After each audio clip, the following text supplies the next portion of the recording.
Doutor Edivaldo, o senhor mesmo colocou de que o presidente Lula, ele centrou a sua política mais ao centro e beneficiando então as classes da base da pirâmide e também, é claro, a economia em geral, enfim, todo o ciclo econômico acabou ganhando com isso, né? O senhor acredita que essa estabilidade que estamos vivendo hoje, esse ciclo de desenvolvimento, ele vai prosseguir? Ele deve prosseguir, mas existem alguns perigos que rondam o sistema. A descredibilidade que está acontecendo do povo brasileiro com relação ao Congresso, está se tornando muito perigoso. O que é o Congresso? O Congresso são representantes do povo, são eleitos pelo povo. Então você tem que ter pessoas lá dentro das quais nós confiamos.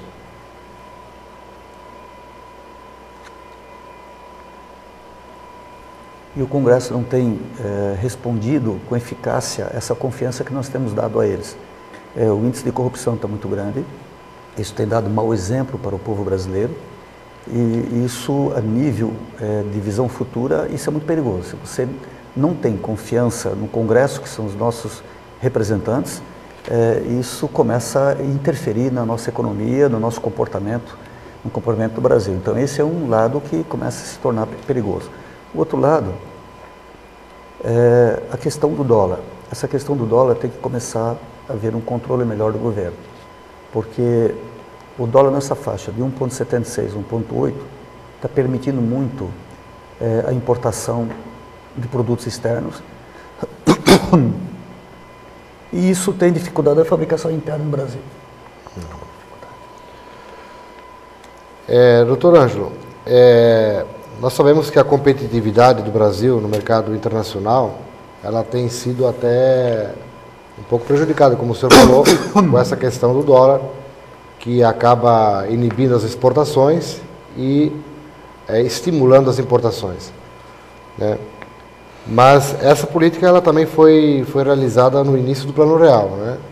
E nós sabemos que durante o Plano Real ela teve que ser revista.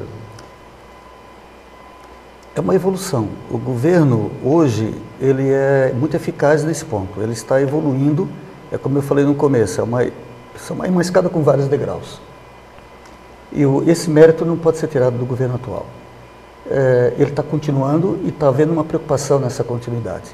Então, nós é que temos que fazer a nossa parte, o povo brasileiro, tanto o empreendedor quanto os empregados.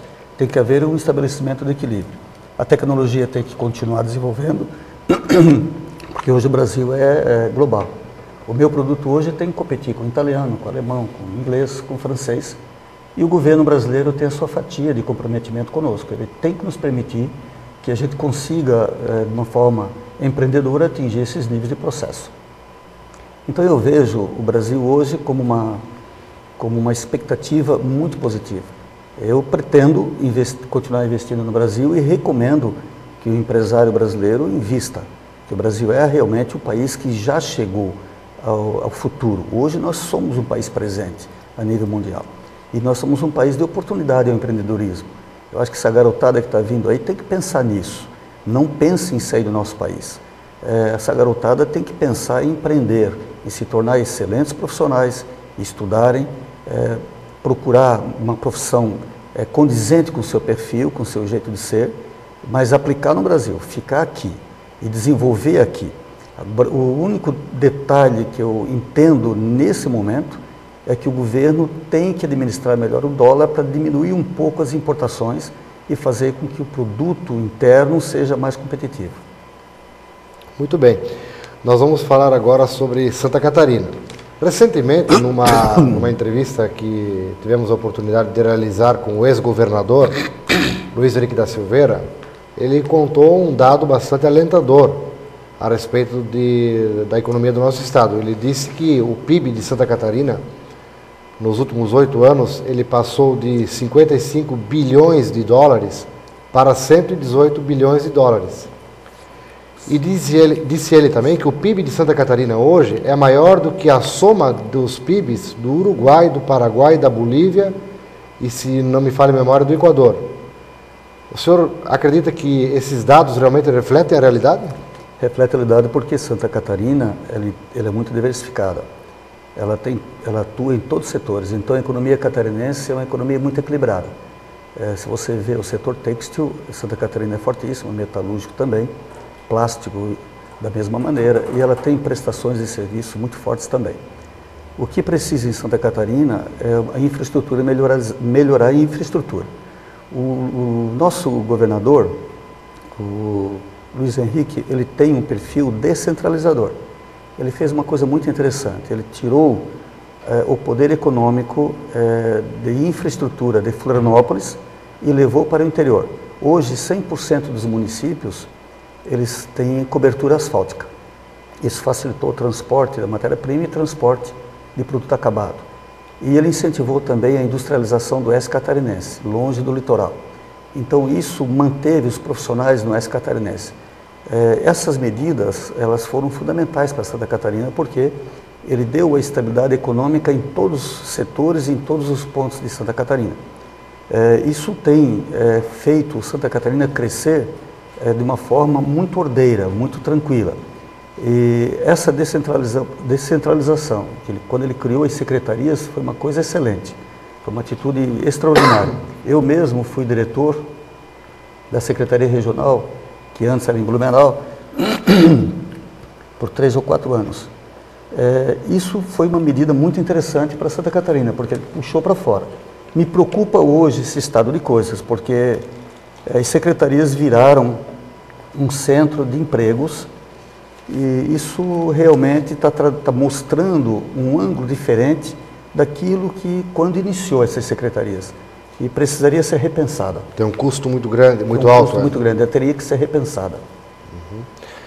Em relação doutor Edivaldo, a obras regionais, nós sabemos, é uma coisa que é praticamente uma unanimidade, de que nós temos como gargalo para o desenvolvimento da nossa região a questão da BR-470. E ontem, numa conversa preliminar que eu tive com o senhor estava me colocando de que não há nem uma perspectiva momentânea de essa obra ser iniciada. Né? É incrível, mas o plano orçamentário do governo até 2022, a duplicação da 470 não entrou nesse plano. Então é um disparate, toda a economia catarinense passa por essa região. Já está havendo um desincentivo de aumento de novas empresas industriais de serviço e de comércio da nossa região, porque a 470 está se tornando impraticável. E não somente isso, mas a questão da segurança, ela está ceifando vidas. E nós precisávamos nos mobilizar, toda a sociedade, em todos os setores, para fazer com que a duplicação da 470 entrasse nesse plano de governo federal. Porque a 470 é uma rodovia federal. Ela tem que ser duplicada pelo governo federal, isso é até de lei.